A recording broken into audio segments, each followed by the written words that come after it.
ഇടപഴകാൻ പോകരുത്. ഇടപെടുകയാണെങ്കിൽ അത് തീർക്കാൻ പറ്റണ പോലെ ഇറങ്ങണം. അല്ലാതെ ഇത് ഇങ്ങനെ കുട്ടിച്ചോറാക്കിക്കാണ്ട് ഒരു കാര്യത്ത് കുത്തിരുന്ന് കളി കാണുന്ന അവസ്ഥയ്ക്ക് ഇത് എത്തിച്ചേരുത്. അങ്ങനെ ചില ആളുകളെ ഇടപെടലാണ് ഈ ഒരു അവസ്ഥക്ക് കാരണം. അല്ലാതെ ഞാനൊരു അനിഷ്ടക്കാരിയോ ഒരു അന്യ ആണുങ്ങളെ മുഖത്തേക്ക് നോക്കിയേ ഒരു അന്യ ആണിനോട് ഓവറായി ചാറ്റ് ചെയ്യേ അങ്ങനത്തെ ഒരു പെണ്ണേ അല്ല ഞാൻ. ഇത്രയും അധികം ഈ പബ്ലിക്കിൽ വന്നിരുന്ന് പറയാച്ച ധൈര്യം ഉണ്ടെന്നുണ്ടെങ്കിൽ ഇതിൽ കുറച്ച് സത്യം ഉണ്ടായിട്ടാണെന്ന് നിങ്ങൾ മനസ്സിലാക്കണം. ഇത് പറയുന്നത് മലപ്പുറം കിച്ചൺ എന്ന പേരിൽ ഒരു സുപ്രസിദ്ധമായ ഒരു വ്ളോഗറാണ് ലൈലാത്ത.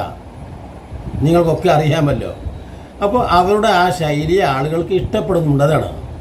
കാരണം നാടൻ ശൈലിയിലൂടെ ജനങ്ങളെ കയ്യിലെടുത്ത് അല്ലേ, അവർക്ക് അതിൻ്റേതായ രീതിയിൽ അവരുടെ വിഭവങ്ങൾ ഒരു 15 മിനിറ്റ് 20 മിനിറ്റ് 25 മിനിറ്റൊക്കെ ആയിട്ട് ആ ജനങ്ങൾക്ക്, അഥവാ ഈ മലപ്പുറം കിച്ചൺ എന്ന് പറഞ്ഞാൽ നിങ്ങൾക്ക് മനസ്സിലല്ലോ, അടുക്കള അതാണ്. അപ്പോൾ പെണ്ണുങ്ങൾ എപ്പോഴും അടുക്കളയിലായിരിക്കും. അപ്പോൾ കൂടുതലും അവരുടെ പ്രേക്ഷകർ അടുക്കളയിലായിട്ട് തന്നെ കഴിഞ്ഞു കൂടുന്നത്. അപ്പോൾ അവർക്ക് കൊടുക്കുന്ന ഒരു എന്താ പറയുക, ഒരു മൂല്യവത്തായ സന്ദേശമൊന്നും അല്ലാതെ ഞാൻ അവരുടെ ഭാഷയിൽ തന്നെ പ്രതികരിക്കുകയാണെങ്കിൽ ഈ ലൈലാത്ത പറയുന്നത് കാര്യങ്ങൾ നിങ്ങൾ ശ്രദ്ധിക്കണം. ലൈലാത്ത സങ്കടപൂർവ്വം പറയുന്നുണ്ട്, മക്കളെ എന്താ പറയുക, മുത്തുമണികളെ, നിങ്ങൾ എന്താണ്, ഞാൻ എൻ്റെ സ്ഥിതി നിങ്ങൾ അറിയുമോ? എൻ്റെ ഭർത്താവുമായിട്ട് ഞാൻ ഇപ്പോൾ ഒറ്റക്കാണ്. ഭർത്താവും 3 കുട്ടികളും ഭർത്താവിൻ്റെ വീട്ടിലാണുള്ളത്. എനിക്കിപ്പോൾ ഒരു മൊബൈലോ ഒന്നുമില്ല. ഒരു കാറുണ്ടായിരുന്നു, അത് ഞാൻ വിറ്റു കളഞ്ഞു. എനിക്ക് മൊബൈലിൽ നിന്ന് നല്ല പൈസ കിട്ടുന്നുണ്ട്. അതുകൊണ്ട് മൊബൈൽ അഥവാ യൂട്യൂബ് വരുമാനമൊന്നും, യൂട്യൂബാണ് എന്നെ ചതിച്ചത് എന്നൊന്നും എൻ്റെ കുടുംബജീവിതം ഇല്ലാതാക്കിയത്. അതോടൊപ്പം തന്നെ ഒരിക്കലും നിങ്ങൾ തെറ്റിദ്ധരിക്കരുത് മുത്തുമണികളെ, എൻ്റെ കുടുംബജീവിതം തകർത്തത് യൂട്യൂബ് കൊണ്ടല്ല. പിന്നെ എൻ്റെ ഭർത്താവായ എൻ്റെ മാപ്പിളയാണോ? പിന്നെ എൻ്റെ കുടുംബജീവിതം ആരാണ് നശിപ്പിച്ചത്? എൻ്റെ മക്കളാണോ? ഒരിക്കലുമല്ല. പിന്നെ ഞാൻ എന്താണ് എൻ്റെ വീട്ടിൽ തന്നെ കഴിയുന്നത് എന്ന് മുത്തുമണികളെ നിങ്ങൾ അറിയണ്ടേ. ഞാൻ ഇങ്ങനെ ഒറ്റയ്ക്ക് നടക്കാനാണ് ഇഷ്ടപ്പെടുന്നത്. മാത്രമല്ല, നിങ്ങൾ അറിയുമോ, ഒരൊറ്റ അന്യ ആണുങ്ങളുമായിട്ടും ഞാനൊരു ചാറ്റ് ചെയ്യുകയോ ഞാനൊരു ചിരിക്കുകയോ വർത്താനം പറയുകയോ ഒന്നും ചെയ്യാറില്ല. മനസ്സിലാക്കണം. ഇഞ്ച ഫോണുണ്ടല്ലോ, ഇഞ്ച 2 ഫോൺ ഇഞ്ച മക്കളെടുത്ത് മാപ്പിളുടെ അടുത്ത് കുടുംബത്തിൽ ആരെടുത്തും ധൈര്യമായിട്ട് അതിന്റെ ലോക്ക് തുറന്ന് കൊടുക്കാൻ പറ്റും. ഒറ്റൊരു ക്ലിയർ ചാറ്റ് ആയിക്കാണ്ടുള്ള ഒരു വാട്സപ്പ് ചാറ്റിച്ചില്ല. എന്റെ ഫോണ് എല്ലാവർക്കും കൊടുക്കാം. അതിലൊരു ഒളിയും അറിയാം. അതായത് ഒരു അന്യ ആണുങ്ങളോട് ഞാനൊരു മെസ്സേജ് പോലും ഇടൂല. ഇച്ച സങ്കല്പിച്ചാൻ പോലും കഴിച്ചില്ല. അങ്ങനത്തെ ഒരു പെണ്ണ ഞാൻ പുകയറ്റി പറയല്ല. ഇച്ച അന്യ ആണുങ്ങൾ എന്ന് പറഞ്ഞാൽ ഒരു ബേജാറാണ്. അതുപോലെ തന്നെ ഞാൻ കണ്ടില്ലേ, നിങ്ങൾ എൻ്റെ ഗുഹ്യഭാഗ ഔറത്തുകൾ ഹിജാബിട്ട് ഞാൻ മൂടിയിട്ടുണ്ട്. പക്ഷേ ഞാൻ ഒരു കാര്യം ലൈലാത്തയോട് ഇനി ഉപദേശിക്കുകയാണ്. ലൈലാത്ത, നിങ്ങൾ ഈ രീതിയിൽ പറയരുത്. പറയല്ല. പിന്നെ ഇങ്ങനെ കാവാൻ കാരണം ചില ആളുകൾ ഓവറായിട്ടുള്ള ഇടപെടലുകളാണ്. അല്ലാതെ യൂട്യൂബ് അല്ലട്ടോ. യൂട്യൂബ് നമുക്ക് വെറുതെ പൊടിച്ചിക്കാണ്. യൂട്യൂബ് കൊണ്ട് ഞങ്ങൾക്ക് മെച്ചം ഉണ്ടായിട്ടുള്ളൂ. പിന്നെ എല്ലാ പെണ്ണുങ്ങളോടായിട്ട് ഞാൻ പറയാം, ആണുങ്ങളോടും പറയാണ്, ജീവിതത്തിൽ കുറച്ചൊക്കെ നമ്മൾ സ്വന്തം കാര്യം നോക്കണം. പാടാണ്. സ്വന്തം ആവശ്യത്തിനുള്ള പണം അതും കുറച്ച് മാറ്റി വെക്കല് നല്ലതാണ്. പിന്നെ എന്ത് വേടിച്ചാണെങ്കിലും സ്വന്തം വരുമാനം കൊണ്ടാണെങ്കിൽ സ്വന്തം പേർക്കും കൂടി നിങ്ങൾ വാങ്ങാൻ നോക്കണം. അല്ലെങ്കിൽ നമ്മൾ ചെയ്ത ഒന്നിനും തെളിവുണ്ടാവില്ല. ഇന്ന് കാലത്ത് ദുനിയാവില് ജീവിച്ചണെങ്കിൽ തെളിവാണ് വേണ്ടിയത്. എന്തുകൊണ്ടെന്നാൽ നിങ്ങൾ ഒരു അന്യപുരുഷനുമായിട്ട് ചാറ്റ് ചെയ്യാത്തതും ഒരു അന്യപുരുഷനെ കാണാത്തതും അതോടൊപ്പം തന്നെ നിങ്ങളുടെ ശരീരത്തിൻ്റെ ഔറത്തുകൾ എന്ന് പറയുന്ന ഈ ഗുഹ്യഭാഗങ്ങൾ മറച്ചു പിടിക്കുന്നതും യഥാർത്ഥത്തിൽ എന്തിനാണ്? തീർച്ചയായിട്ടും നിങ്ങൾ മനസ്സിലാക്കണം, അള്ളാഹു നിങ്ങളെ ശിക്ഷിക്കും അല്ലേ? അതുകൊണ്ടല്ലേ നിങ്ങൾ ഈ സൂക്ഷ്മതയോടെ നിങ്ങളുടെ കണ്ണുകൾ മാത്രം വ്യക്തമാക്കിയിട്ട് അല്ലേ നിങ്ങൾ ഹിജാബും നിക്കാബും ഇട്ട് വളരെ സൂക്ഷ്മതയോടുകൂടെ ഈ വ്ളോഗ് ചെയ്യുകയും ഇനി എന്തെങ്കിലും കുറച്ച് പൈസ ഒക്കെ ആയാൽ ഞാൻ ഈ വ്ളോഗ് തന്നെ നിർത്തിക്കളയുകയും ചെയ്യും എന്ന് നിങ്ങൾ പറയുന്നുണ്ട്. അതോടൊപ്പം തന്നെ നിങ്ങൾ സോഷ്യൽ മീഡിയയിൽ മറ്റു രീതികളിലുള്ള നിങ്ങളുടെ ഭർത്താവുമൊത്ത് നിങ്ങൾ എന്താ പറയുക വളരെ പരിഹാസ്യമായ രീതിയിൽ ചില വ്ളോഗുകൾ പാട്ടും പാടി നടക്കുന്ന അതും കണ്ടിട്ടുണ്ട്. അപ്പോൾ അത് പോട്ടെ, നിങ്ങൾ അള്ളാഹുവിനെ സൂക്ഷിക്കുന്ന ഒരു സ്ത്രീയാണ് എന്ന് തന്നെയാണ് എനിക്ക് മനസ്സിലാക്കാൻ കഴിയുന്നത്.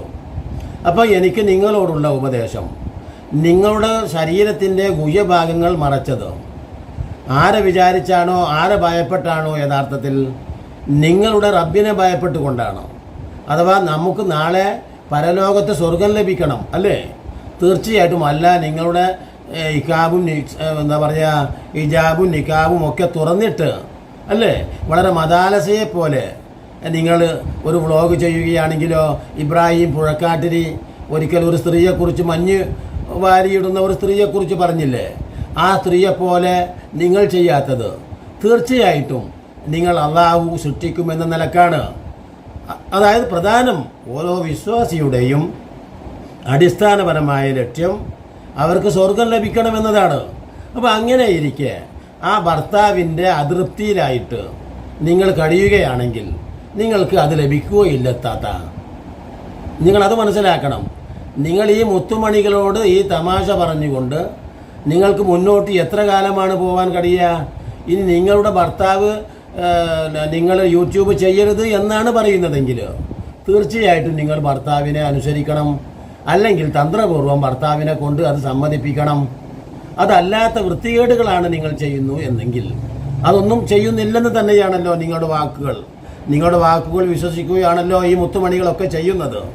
അപ്പോൾ അതുകൊണ്ട് തീർച്ചയായിട്ടും നിങ്ങൾ നിങ്ങളുടേതായ ഈ ജീവിതം ആ മക്കളെയും ഭർത്താവിനെയും വിട്ടുകൊണ്ട് ആ സ്വന്തം വീട്ടിൽ വന്നുകൊണ്ട് ഇത്തരത്തിലുള്ള ഒരു ജീവിതം നയിക്കുകയും അള്ളാഹുവിനെ ഭയമാണെന്ന് പറയുകയും ആ ചെയ്യുമ്പോൾ നിങ്ങൾ ഇരട്ടത്താപ്പ് നടത്തുന്നു. ഇത് എൻ്റെ സഹോദരിയെപ്പോലെ നിങ്ങളോട് പറയാൻ കേട്ടോ. നിങ്ങൾ വേറെ ഒന്നും എന്നോട് വിചാരിക്കണ്ട.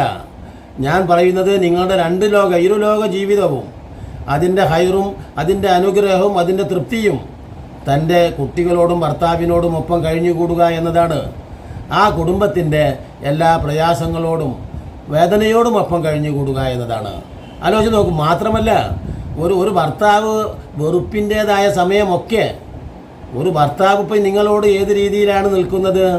യഥാർത്ഥത്തിൽ നിങ്ങൾ വേറെ ഈ ഇക്കരെ ആൺകിളി അക്കരയ്ക്ക് പെൺകിളി ഇക്കരെ എന്നൊക്കെ പറയുന്ന പാട്ടുകൾ കേട്ടിട്ടുണ്ടാവുമല്ലോ നിങ്ങൾ.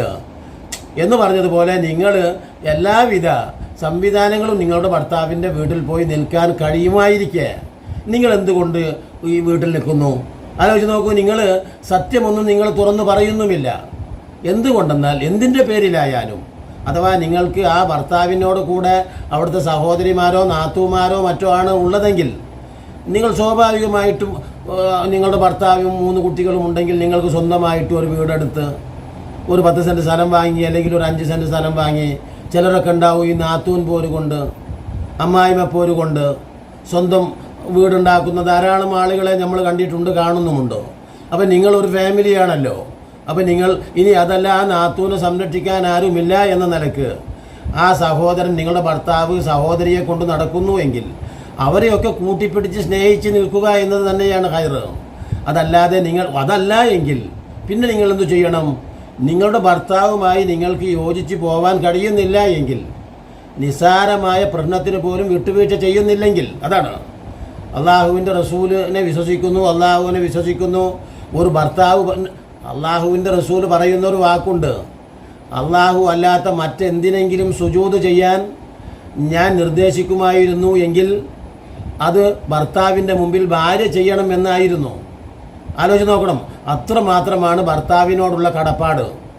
അതുകൊണ്ട് തന്നെ ഒരു സാലിഹത്തായ സ്ത്രീ എന്ന് പറഞ്ഞാൽ ആരാണ്? ആ ഭർത്താവിനെ ചിരിപ്പിക്കുന്നതാണ്. അള്ളാഹുവിൻ്റെ റസൂൽ പറഞ്ഞു, ദേഷ്യം പിടിച്ചിരിക്കുന്ന ഒരു ഭർത്താവ്, ആ ഭർത്താവ് ദേഷ്യം പിടിച്ചിരിക്കുമ്പോഴൊക്കെ തന്നെ യഥാർത്ഥത്തിൽ ആ പെണ്ണ് അള്ളാഹുവിൻ്റെ ശാപം ലഹനത്തിന് അർഹയാണ്. എപ്പോൾ പറയാ? അത്താ ലഹിക്കത്ത് എന്ന് പറയാം. അത്താ ലഹി എന്താ പറയുക? ആ അറിവ് ഞാൻ മറന്നുപോയി, എന്നോട് ക്ഷമിക്കണം. ഞാൻ ഇപ്പോൾ പെട്ടെന്ന് എൻ്റെ മനസ്സിൽ വന്നപ്പോൾ പറഞ്ഞതാണ്. അത് ഞാൻ നോക്കിയിട്ടേ ഇനി പറയാൻ പറ്റുള്ളൂ. ലഹിക്കത്ത് എന്ന് പറഞ്ഞാൽ അവൾ എന്നുള്ള വാക്ക് വരുന്നുണ്ട്. അപ്പോൾ അവനെ ചിരിപ്പിക്കുന്നത് വരെ, അതാണ് അവനെ ഈ ദേഷ്യം പിടിച്ച് ആ ഭർത്താവിനെ ചിരിപ്പിക്കുന്നത് വരെ അള്ളാഹും അവൻ്റെ മലക്കുകളും അവൻ്റെ മനുഷ്യരും ഈ ഭാര്യ അഥവാ ഈ സ്ത്രീയെ ശപിച്ചുകൊണ്ടിരിക്കുന്നു എന്ന് പറഞ്ഞു തന്നത് ആരാണ്? മുത്തുമണികളായ ആളുകളല്ല, നമ്മുടെ മുത്തു മുസ്തഫ സല്ലല്ലാഹു അലൈഹി വസല്ലമ തങ്ങളാണ്. അപ്പോൾ ആ തങ്ങളുടെ വാക്കുകൾക്ക് വില കൊടുക്കാതെ നിങ്ങൾ ഇത്തരത്തിൽ ആ മുഷിഞ്ഞു കൊണ്ട് നിന്നാൽ എന്തായാലും ആ ഭർത്താവിന് ഇത് നിങ്ങളുടെ ഈ ഇവിടെ നിൽക്കൽ, ഭർത്താവിൻ്റെ കൂടെ നിൽക്കേണ്ട നിങ്ങൾ സ്വന്തം വീട്ടിൽ തന്നെ നിൽക്കുന്നത് ആ ഭർത്താവിന് തൃപ്തികരമാണോ? ഇനി അതല്ല, ആ ഭർത്താവിൻ്റെ പ്രവർത്തനത്തെ നിങ്ങൾക്ക് യോജിച്ചു പോകാൻ കഴിയുന്നില്ലെങ്കിൽ എന്തെല്ലാം വഴി ലോകത്തുണ്ട്. പരിശുദ്ധമായിട്ടുള്ള ഈ ദീനിൽ അതിന് വഴിയില്ലേ? വ്യക്തമായ രീതിയിൽ നിങ്ങൾക്ക് ഫസ്ഖ് ചെയ്യാം, വിവാഹമോചനം ചെയ്യാം. അതല്ല, നിങ്ങൾ ഭാര്യയാണെന്നും ഭർത്താവാണെന്നും പറഞ്ഞ് പരസ്പരം വിദ്വേഷം മനസ്സിലൊതുക്കി ഉള്ളിൽ ഒതുക്കി സംഗതി നിങ്ങൾ ഈ വ്ളോഗിലൂടെ അതൊന്നും പറയുന്നില്ല എങ്കിലും പറയാതെ ചില കാര്യങ്ങൾ പറയുന്നു എന്നതാണ് എനിക്കിതിൽ നിന്ന് മനസ്സിലായത്. അതുകൊണ്ടാണ് ലൈലാത്താനോട് ഞാനിത് ഉപദേശ രീതിയിൽ ഇത് പ്രകടിപ്പിച്ചത്. നിങ്ങൾ നിങ്ങളുടെ വ്ളോഗ് ചെയ്യണ്ട എന്നൊന്നും ഞാൻ പറയുന്നില്ല. സാജി എന്ന ഒരു പെൺകുട്ടിയുണ്ട്, അവളുടെ കുടുംബത്തിൽ ഭർത്താവ് മരണപ്പെട്ടു പോയതാണ്. പക്ഷേ ഇപ്പോൾ അവൾ ചെയ്യുന്ന വ്ളോഗുകൾ വളരെ എന്താ പറയുക, വൾഗർ വ്ളോഗുകളാണ്. കാരണം ആദ്യമൊക്കെ അള്ളാഹുവിനെയും അവൻ്റെ റസൂലിൻ്റെയും പേരൊക്കെ പറഞ്ഞിരുന്നു, ഇപ്പോഴും മതത്തിൻ്റെ പേരിൽ അസ്സലാമു അലൈക്കും പറയുന്നുണ്ട്. അപ്പോൾ എന്നതുപോലെ തന്നെ നിങ്ങൾ ഈ മതത്തെ പേടിച്ചുകൊണ്ടാണ് യഥാർത്ഥത്തിൽ ഈ നിക്കാബും ഇത് മറ്റു അന്യപുരുഷന്മാരുമായിട്ട് കാണാത്തതും നോക്കാത്തതുമൊക്കെ. പക്ഷേ നിങ്ങൾക്ക് അനുവദനീയമായ ഒരു പുരുഷൻ ഉണ്ടായിരിക്കെ യഥാർത്ഥത്തിൽ പിന്നെ നിങ്ങൾ എന്തിനാണ് അന്യപുരുഷന്മാരിലേക്ക് ചാറ്റ് ചെയ്യുന്നത്, നോക്കുന്നത്? ആ സ്വന്തം പുരുഷനുമായിട്ട് ആ തൃപ്തികരമായ രീതിയിൽ മുന്നോട്ട് പോയിക്കൂടെ നിങ്ങൾക്ക് ലൈലാത്ത? അതല്ലേ ദുനിയാവിലും പരലോകത്തും ഏറ്റവും ഗുണകരമായിട്ടുള്ളത്. അതുകൊണ്ട് ഇതാ ഈ വൈകിയ വേളയിലെങ്കിലും നിങ്ങൾക്ക് ഒരു മനംമാറ്റമുണ്ടായി നിങ്ങളുടെ ഭർത്താവിനോടും കുടുംബത്തോടും യോജിച്ചുകൊണ്ട് മുന്നോട്ട് പോകണമെന്ന് അഭ്യർത്ഥിക്കുന്നു. അതല്ല, നിങ്ങൾക്ക് ആ പുരുഷൻ ഒരിക്കലും തൻ്റെ ജീവിതത്തിൽ വരേണ്ടതില്ല എന്ന് തോന്നുകയാണ്. എന്തെങ്കിലും കാരണമാവട്ടെ, നിങ്ങൾക്ക് പറയാൻ പ്രയാസമുള്ള കാരണമാവാം. പക്ഷേ അപ്പം നിങ്ങൾ എന്തു ചെയ്യണം? ഇങ്ങനെ നിങ്ങൾ രണ്ട് കൊമ്പത്തായിട്ട് കഴിഞ്ഞുകൂടുന്നതും അള്ളാഹുവിൻ്റെ ശാപത്തിനും കോപത്തിനും പാത്രമാവും. അപ്പം നിങ്ങൾ എന്തു ചെയ്യണം? ആ വേർപെടുത്തുന്നതിന് വേണ്ടി അള്ളാഹുവിൻ്റെ വിശുദ്ധ ഖുർആൻ പറഞ്ഞതുപോലെ നിങ്ങളുടെ രണ്ട് പ്രതിനിധികൾ സംസാരിക്കട്ടെ കാര്യങ്ങൾ. നിങ്ങളുടെ ആങ്ങളമാരുണ്ട് എന്ന് നിങ്ങൾ പറയുന്നു, എളാപ്പന്മാരുണ്ട്, കുടുംബാംഗങ്ങളുണ്ട്. എന്നാൽ അവരാരെങ്കിലും ഇടപെടട്ടെ. അള്ളാഹു അങ്ങനെയാണ് പറഞ്ഞത്. അതുപോലെ തന്നെ നിങ്ങളുടെ ഭർത്താവിനും ആളുകളുണ്ട്, ആ പട്ടത്തു നിന്നും ആരെങ്കിലും ഇടപെടട്ടെ. എന്നിട്ട് നിങ്ങൾ തമ്മിൽ യോജിച്ച് പോകുന്നില്ലെങ്കിൽ നിങ്ങൾ തമ്മിൽ വേർപിരിയുന്ന സംവിധാനം എടുക്കണം എന്ന് തന്നെയാണ് എനിക്ക് അഭ്യർത്ഥിക്കാനുള്ളത് എന്ന് പറഞ്ഞുകൊണ്ട് ഇതൊരു ഉപദേശമായിട്ട് സ്വീകരിക്കണമെന്ന് പറഞ്ഞുകൊണ്ട് ഇനിയും നല്ല നല്ല വീഡിയോകളുമായി നിങ്ങളെ കണ്ടുമുട്ടുന്നത് വരെ നിങ്ങൾക്ക് നന്ദി.